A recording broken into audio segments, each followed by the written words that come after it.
you ever seen an elephant fly? Well, we have, so that can only mean one thing. You're listening to the Magic by Design podcast. Tell me more, you say? Well, if you insist. We watch and review a movie from the Disney Animated Feature Collection and break it down in order to discover the secrets behind the magic. I'm Ken, and I'm joined as always by my co-host / brother, Garrett. Gar, how are you? Hello! My hair is too long. It sure is. My hair is like Dumbo's ears, except for my head. It's been how many weeks or months since you got a haircut? Oh, geez. I think the last haircut I got was like September. And I planned to get one in the middle of March. And that went well. So it's now been... Why, what happened? It's now been 2 months beyond my planned haircut. So this is the longest it's been in a while. And I don't like it. It's just getting in my eyes. I constantly have to move it. Like sleeping, I'll just push it over my head. I should tie it up in a bow or something. I don't know. I've resisted the urge to do the COVID haircut, unlike some of my friends and colleagues at work. You see, the thing is, that's my haircut. It's like, when I get a haircut, that is like legitimately the haircut I get. I just shave my head. Dumbo can't do that because that would, cut off hearing. I think he'd also bleed out. He probably would bleed out. But yeah, so I don't know why I'm resisting. But also, I'd like the kind of cathartic, get rid of the beard and hair at the end of the quarantine. I think that would be a nice symbolic gesture of freedom. But also, my hair might drive me crazy. As I can't sleep with it anymore. It's annoying. It gets into my eyes. I don't like when it grows over my ears. You see, that's the best part of long hair. It keeps your ears warm. What's wrong with you? Yeah, I will be resisting the urge to touch my hair, but I did cave on my beard. Yeah, my beard's still going. I'm basically just a ball of fuzz. Yeah, I trimmed back the beard because I was going to wait like you and get that experience of going to the barber, getting it all shorn off, but then food started getting into it and I started eating it. Like when it gets really long, like every bite of food has like hair in it and it's really unattractive. Well, you have to get better at eating, I think, is the solution here. Yeah. Well, it's been 30 years, so I don't think I'm going to improve anytime soon. This week, we watched Disney's fourth animated feature film, which, as you may know, is Dumbo. But before we take to the skies and talk about it, Gar, what are your initial thoughts? Had you seen Dumbo before? It's a biopic, isn't it? About your life story. Every time Ken in the last 3 days is like, oh, you excited to talk about Dumbo? It's like, it's a film about your life. And now that we're actually on the podcast, I still did it as a bit just to upset Ken. And the annoying thing is, I knew you were going to do the bit and I had resolved to get in there before you, and then I forgot. And you teed me up for it as well. You're like, Gar, what do you think about the Dumbo? And I'm like, film about your life. Ah! Look at those big ears. Your ears actually aren't that big. They're quite big. I can move them independently of my head as well. It's not. No one can move their ears independently of your head. You move your face and that moves your ears. I'm doing it now. Yes, by moving your face. My face isn't moving that much. Your cheeks are moving up and down. This is not a very good aural bit. Anyway, let's get back on topic. Disney's Dumbo, not me Dumbo. Dumbo the fly... No, what's the flying elephant in the song? Nelly the flying elephant. There we go. Is it flying elephant? No. Nelly the elephant? No, it's just Nelly the elephant. No, there's a word in there. No, there's not. Okay, let me sing it for you, Gar. Alright, go ahead. Nelly the elephant packed her trunk and said goodbye to the circus. Off she went with a trumpety trump, trump, trump, trump. There we go. Those are actually the words. Now Nelly the elephant packed her trunk and trundled off to the jungle. Off she went with a trumpety trump, trump, trump, trump. Is this a song about the American president? No, it's not, thankfully.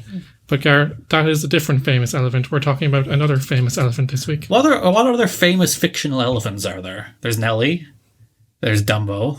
Tantor. Tantor, it's a good one. We'll get to him later. By later, I mean in 40 episodes. Yeah. From Disney's Tarzan. Yeah. Not a lot of elephants in pop culture. I suppose the giant elephants in the Lord of the Rings. Gar, we're forgetting the most famous elephant of all time. You? Babar. Sorry. Babar. Or I used to call him Barbar when I was a kid, Barbar, but yeah. apparently it's Babar. No, it's Barbar. That's what I call him. He's French, isn't he? I think so. Maybe Belgian or something? I'm going to have to look at Barbar while I have you. He's the king of something.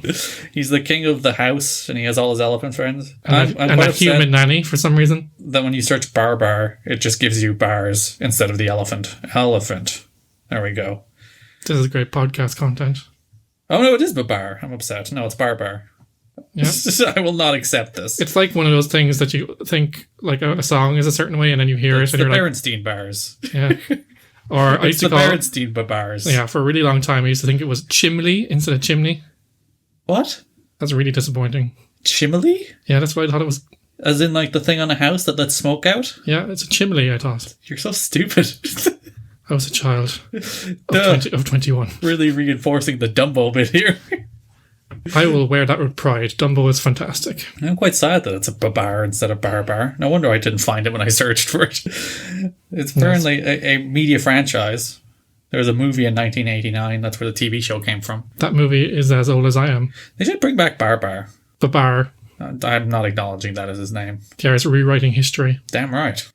We start this week, as always, Gar, with a bit of background on Dumbo. Dumbo was released on October 23rd, 1941. It was mainly made to recoup the financial losses of Fantasia. Yeah, giant flop, and Disney's like, churn one out. We need one of the animal ones that people like. Interestingly, Gar, we've talked about this in recent weeks. A lot of films struggled due to the Second World War because Disney films were cut off from major markets like Europe and Asia, but this was by far Disney's most successful picture of the 40s. Really? Yeah. It's because it's short. I really do think people like it because it's short. It's like shockingly short.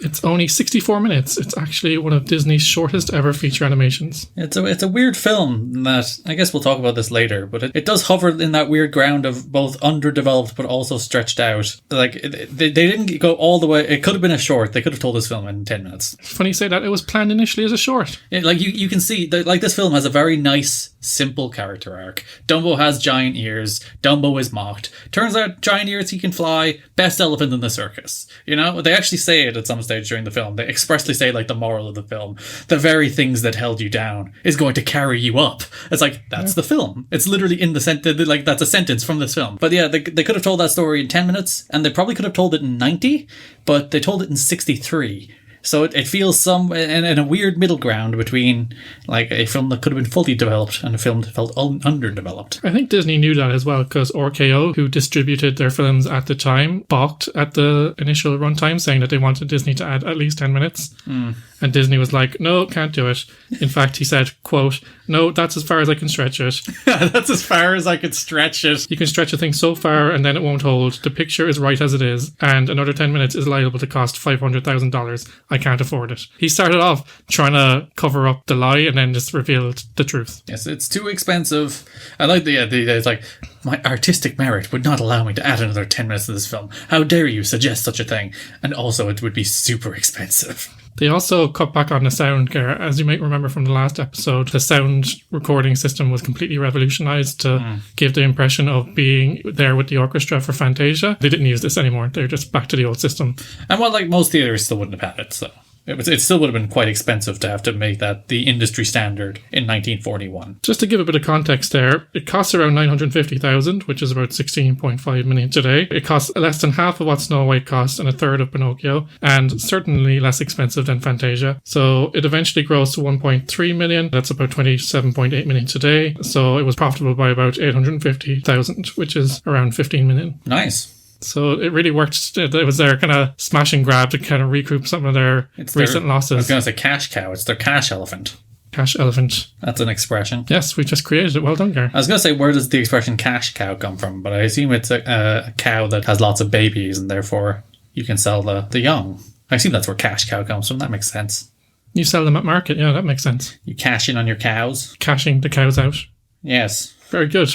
This film had a bit of a fraught production in that it was interrupted by the 1941 Disney animator strike. What did they strike over? Basically paying conditions. So Fair.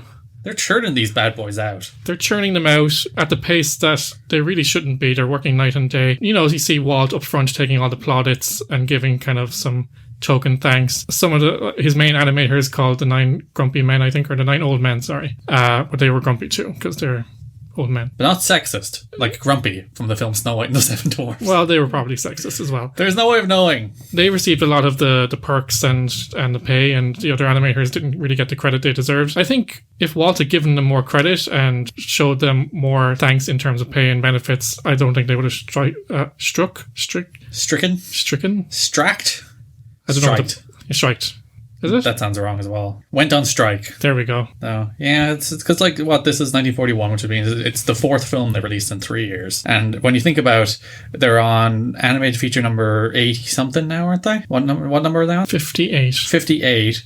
First one was released in 1938, which is give or take one every year and a half or so. Whereas here, they're releasing one every 6 or 7 months on average. So that development cycle is unsustainable. Yeah, at this time there was multiple irons on the fire and people were working on multiple films at once. And Walt was known to be quite an autocratic leader. We're not going to use the N-word, Gary. Okay. It's like any business. I think you can liken it today to the likes of Amazon or Apple or even Airbnb. It starts off really small and, everyone's on board and happy and they're happy to follow the leader. But after a while, it gets bigger and bigger and the person still tries to maintain that control over it when it's really not their thing anymore, if that makes any sense. So you're seeing a lot of corners cut in the production of Dumbo, and that's really evident in the animation here. Is it? I don't know. I think the animation is pretty good. I didn't bonk on it being subpar. It's short, but I don't think the animation is of poor quality. The thing I liked about it was that it had a bit of a storybook feel, so it's based on a storybook. We'll talk about that in a minute. Literally everything is anthropomorphic. The trains are anthropomorphic in this film. Everything is human and talks and does dances and makes faces. And everything's a bit surreal as well. So you have when they're flying or there's a view of the map as they travel throughout the country, the circus, it's literally labelled with all the states and things like that. So it has a very storybook feel, much like Snow White. It has the watercolor painted backgrounds. In fact, Snow White and Dumbo are the only two to have that. The other films have oil painting for backgrounds. So it has kind of a hand-drawn effect that you would see kind of in a picture book, which is the origins of the story in the first place. The first film's set in America, I think. Unless Snow White's in America. There's no way of knowing that. It's fairy tale land. Fairy tale land's a real place. And Pinocchio is obviously an approximate of Italy. And Fantasia, Lord knows. Well, technically, you can make an argument that the dinosaur section of Fantasia might be set in America. Who knows? It could be, well, according to the Mormons, anyway. And there's the single continent part then. What was that called? Pangaea? Pangaea, there we go. So it would have been set in Pangaea. Carl, remember your history. It's geography, which I got a B2 in Leaving Cert. What'd you get? No comment. There you go. I misjudged the timings. When the film went into production in early 1941, supervising director Ben Sharpstein was given orders to keep the film simple and inexpensive. Short. So the character designs were simpler, the background paintings were less detailed. They used a number of held cells. So you might have noticed, for example, in the circus scenes, instead of animating the crowd was just static. And you saw that a lot in the character animation scenes as well. So one of the characters might be talking and the rest of them were staying still. So filling space. Sure. Another thing I noticed as well watching this film was that they kind of took a lot of shortcuts when animating humans. So there's the least anthropomorphic thing in this film were the actual people. So we had clowns, but they were kind of squashy, stretchy characters. We had the ringmaster who was similar as well.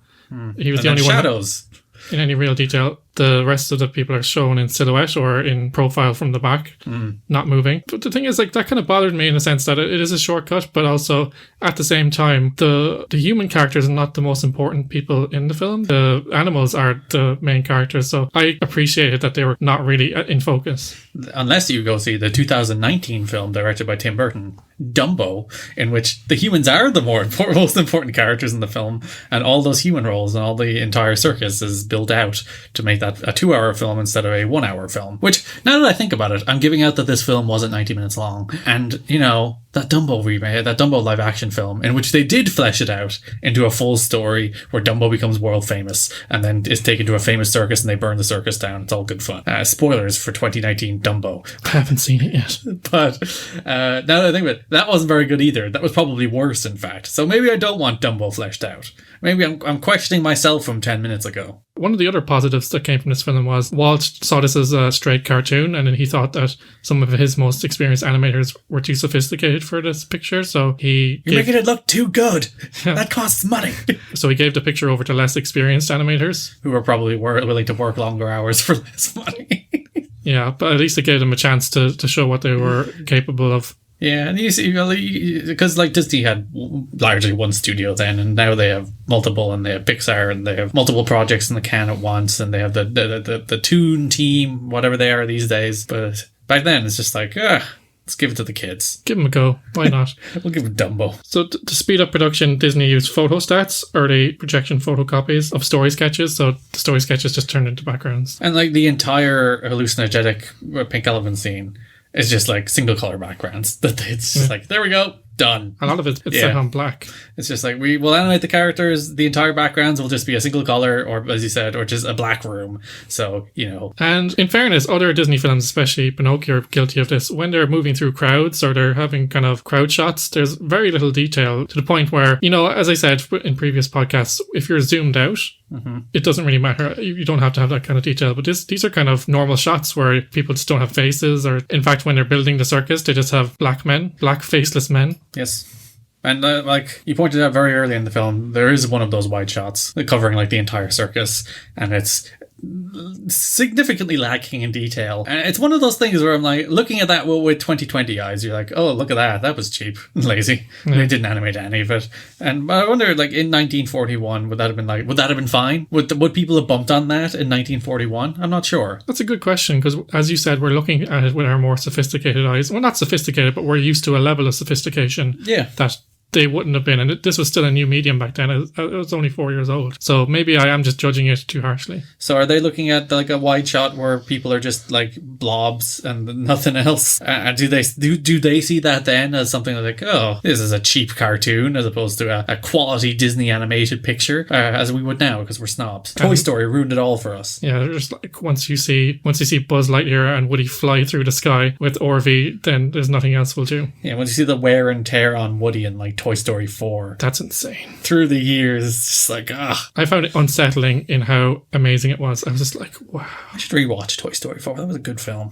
It was a good film. Some people would have said, well, Gar, maybe we would want to get too into this because we might have a spin-off series. That's in 55 episodes. Moving on to the story, because there is a bit to talk about here. Dumbo is based on a children's story written by Helen Aberson Meyer and Harold Pearl, with illustrations by Helen Durney. The book was first brought to the attention of Walt in late 1939 by Disney's head of merchandising and licensing, Kay Kamen. From what I understand, apparently it's something called a roll-a-book. Yeah. And I looked this up online and I couldn't really find out what it was, but it seemed to be something like a picture book with a musical gimmick that you play along to the story, which kind of exists today. Like, I googled roll-a-book, and the first thing that comes up is Dumbo. So, like, apparently there are no surviving copies of the roll-a-book, only some concept illustrations. So, Dumbo wouldn't exist anymore were it not for this Disney film, I guess. True. And Dumbo was a pretty recent character as well. The roll-a-book was only a year or two old, wasn't it? Yeah, so he bought it when it was new, and now, all these years later, people think Dumbo is an original film. Even I was You did, yeah. We were on a walk. It's like, no, it's based on something. Disney doesn't have any new ideas. Even I was guilty of that. I was like, I just didn't know the source material, so I thought it was an original Disney idea, but I should have known better, because literally nothing they produced at that time was original. Or for a very long time, really. Disney was immediately drawn to its possibilities and heartwarming story and purchased the rights to it. But I want to kind of get back to the point you mentioned earlier, Gar. I think the central premise is strong, the moral and the story is strong, and you could have told a great story in the standard 90 minutes that they usually tell, but I think they did it a disservice by cutting 20 minutes out. Sure. How I was thinking about this ever since 50 to 10 minutes ago, and I was like, maybe I wouldn't. And I was like, how would I flesh this film out? Because like it does have a very like, what do? They added a hallucinogenic scene just to get another 10 minutes. Yeah, there is that pink elephant scene, which is completely out of place and it does further the story somewhat, but it's just literally an interlude to fill 10 minutes of the story. It's striking and memorable, I'll give it that. But is it narratively important? Not really.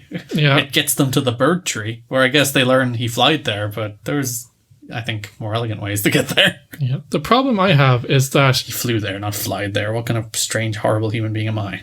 You're doing the best you can. All right. The problem I have is that it didn't feel earned, or maybe that's, again, viewing with my 2020 brain. That's all we could do, though. I was looking for a level of sophistication in the storytelling, in that when Dumbo is confronted with, this whole thing about flying, and then it's paid off immediately after that. Like, there's the whole thing where it's like, all right, we're going to trick him into thinking he can fly with the magic feather, and then in the next scene, it's like, oh no, I dropped the feather. Dumbo, you can fly without it. It's like, that entire setup and payoff is like 90 seconds late in the film. It's like, why even do any of that? And then it's over. And then the film's over. Oh, yeah, he flew. Woo! And now he's the star of the circus, and his mom is out of elephant jail? She went to elephant jail because she was sad. It was like, there was a sign outside that said, mad elephant. And I think it should have said, sad elephant. Because people mocked her son for having big dopey ears. And she was like, I love him, but I'm crazy now. And honestly, that's kind of one of my problems with this film. I don't think Dumbo looks stupid enough.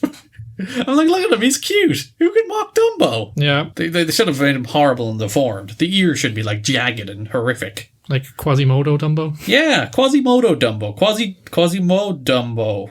Ugh, that doesn't work. Story artist Dick Humer and Joe Grant were assigned to develop the plot into a feature-length film. Mm-hmm. They wrote it from January to March. And fun fact here, Gar, they wrote it in chapters like a book. So the outline was 102 pages in chapters, which wasn't the usual way of writing a script. It's more like a storybook. 102 pages feels very long. They conceived the stork delivery for Dumbo and the pink elephant sequence. I like the stork sequence. They also changed Dumbo's mother's name from Mother Ella, which I like better actually, to Mrs. Jumbo. But you have to set it, because Dumbo's name is Jumbo Jr. His name's not Dumbo. But he's like, what's his name? That blew my mind. That's a bit of trivia that blew my mind, in fairness. Yeah, he's like, what's his name? Jumbo Jr. And he's like, look at his big ears. More like Dumbo, am I right? Got him. Like, that's legitimately how he gets the name Dumbo. It's very funny. They riffed on Elephant's fear of mice by replacing a wise robin named Red with Timothy. Mm-hmm. And they also inserted a rusty black crow, which was later expanded to 5. So they did differ a little bit from the original storybook, and I think in some ways for the better. And for the sake of padding, probably. Yeah, but from the original 102-page outline, there wasn't much change. So once they wrote it, they went with it, showing that they were really stuck for time. They were churning it out. There was a controversy later, Gar, with this story that emerged to do with the crows. Mm-hmm. A prominent film historian called Richard Schickel in his book, The Disney Version. So he probably talked about, I haven't read the book, but he most likely talked about how Disney co-opted tales and made them into their own, to the point where we talked about in previous episodes that people think that Disney is the definitive version of all these tales. Yes, and the originator of these tales, I'd imagine, in some cases, like you and Dumbo. Gar, I knew no better, and now I have been educated, and so have our listeners. Cool. Good job, me. We have grown. Sure. About time for you. He accused this film of promoting African-American stereotypes. Indeed. The crows. Yeah. Very clear racial stereotypes. But there is a question of, are they negative racial stereotypes? They are indicative of the time. Mm-hmm. Apparently, the characters were based on prominent black dancers and musicians. Even the banter was based on Louis Armstrong and other people. So they were based on black entertainment of the time. Of course, wasn't the head crow originally named Jim Crow? Yes. Which perhaps signals intent.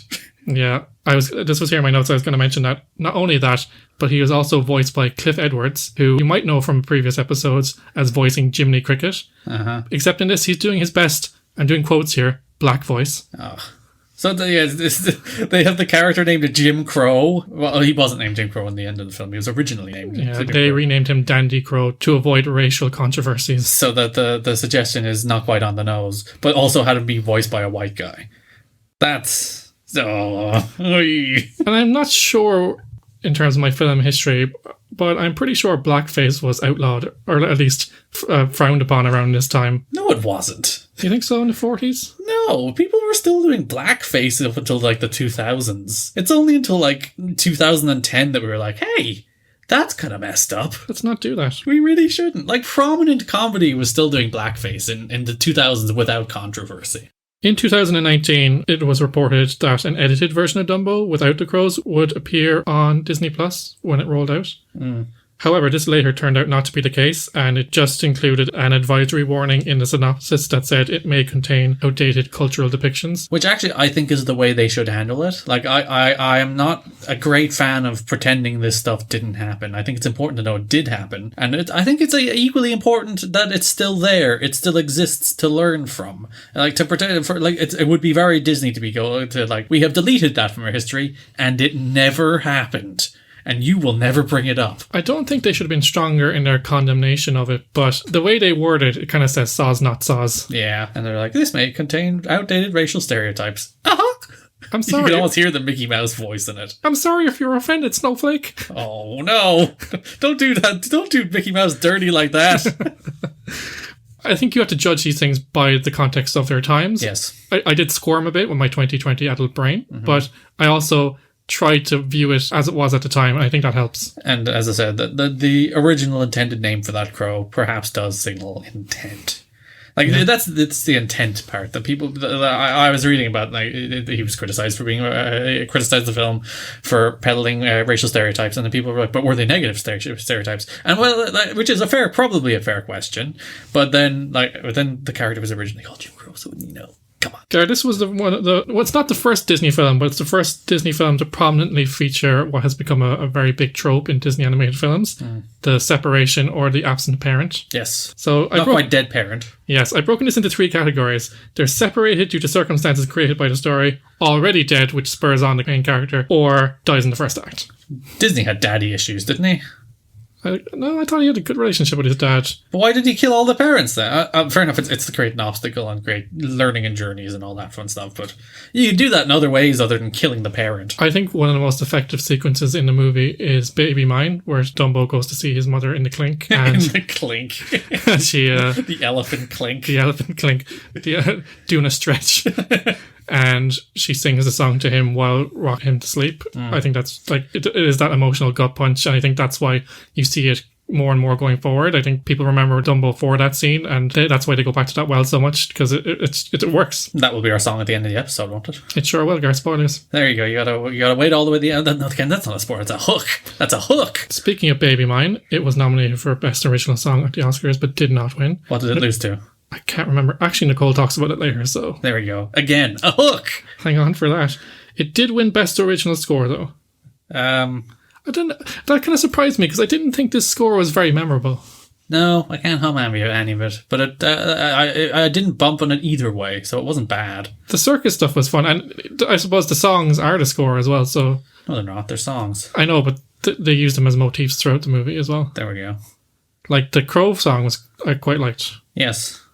When I See an Elephant Fly, I think it's called. I don't think that's the exact name. I liked Baby Mine. I do think this suffered a little bit though, possibly because it went backwards in terms of sound quality. I found it hard to ascertain some of the words of the song. In a way that I didn't in Pinocchio. So, why is it worse than Pinocchio? Again, they rushed it out and it was cheaply made. So, there you go. I think it was a step back in some ways, but it was a step forward in others, in terms of widening their scope of storytelling and telling a largely original story. So, it is based on source material, but they did develop it more than they would have with the other tales.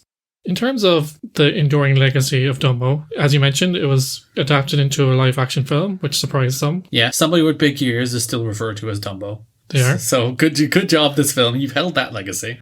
In 2017, the film was selected for preservation in the United States National Film Registry of the Library of Congress. Is that our standard of legacy? Whether or not the Congress let it in? Well, I know eventually a lot of films make it in, but it does say that it's seen as an important film in some kind of cultural or artistic context. I think it's a nice little story. It's not much more than that, and I don't think it tries to be much more than that.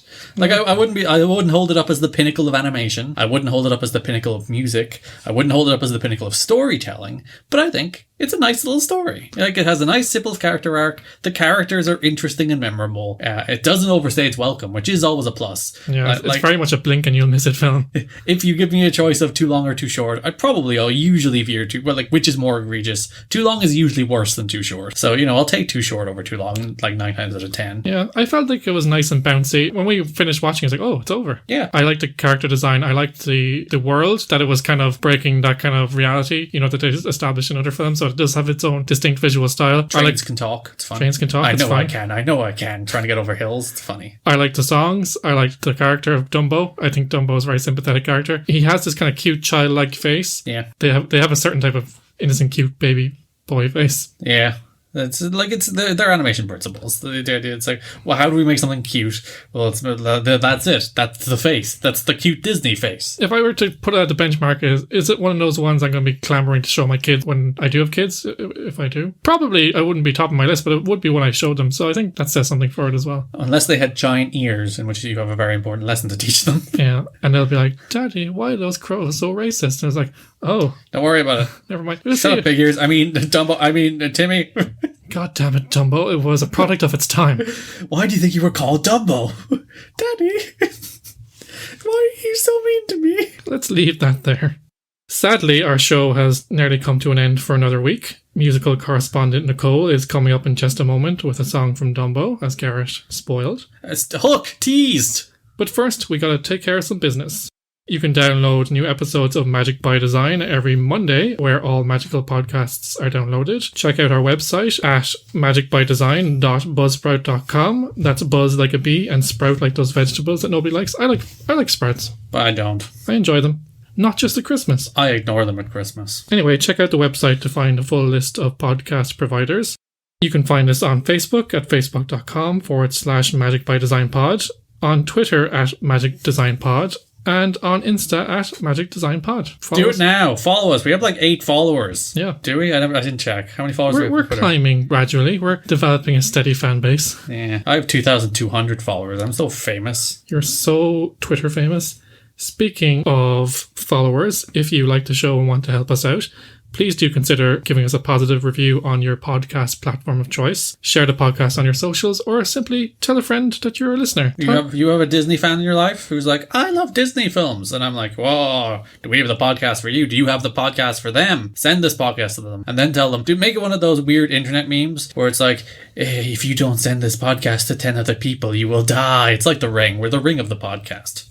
Tell them they simply must listen or they will die. Yes. Is that a threat? Who knows? Word of mouth really does help us to grow and reach more people. We would truly appreciate your help to take Magic by Design to new heights. Get it? Dumbo. Because he can fly with his ears. We will be back next week at the same time, same place, with Disney's 5th animated feature film, Bambi. But until then, stay safe and remember, the very things that hold you down just might be the things that carry you up. Now, Nicole is here. Now,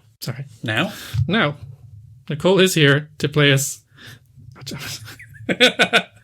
I nearly got to the end of the script without messing it up, but here we go. Now, Nicole is here to play us out with a beautiful version of Baby Mine from Dumbo and some fun facts about the music of the film. Take it away, Nicole. Hello there, Disney fans. This is Nicole, your musical correspondent, coming to you live once again from my bedroom. This week we're exploring the feature Dumbo. Much of the music was written by Frank Churchill and lyrics by Ned Washington. Notably, a song called Sing a Song of Cheese was axed from the movie and was due to be sung by the cute little sidekick Timothy Q. Mouse.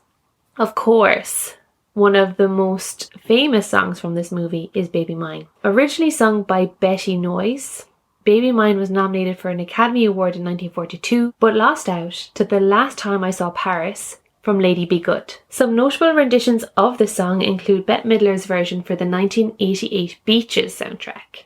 For the live-action remake, Sharon Rooney and Arcade Fire covered the song, while Norwegian singer Aurora performed the song for the trailer. So here's my rendition. I hope you enjoy it.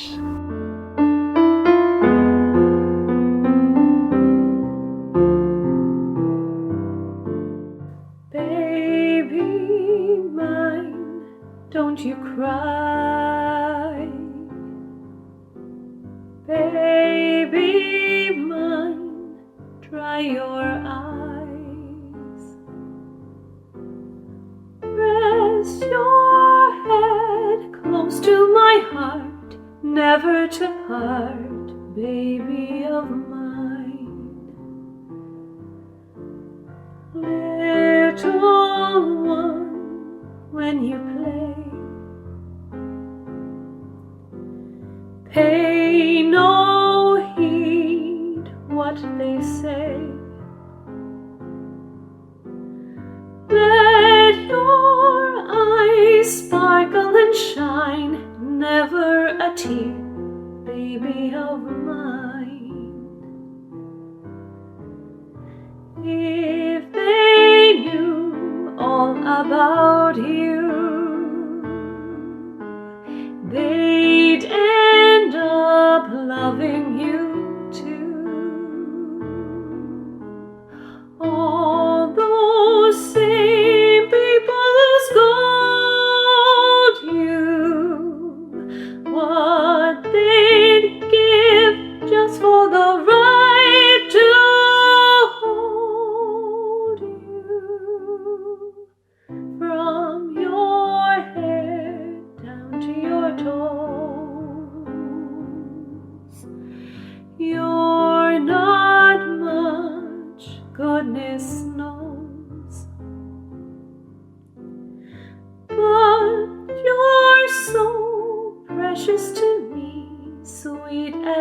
baby, baby.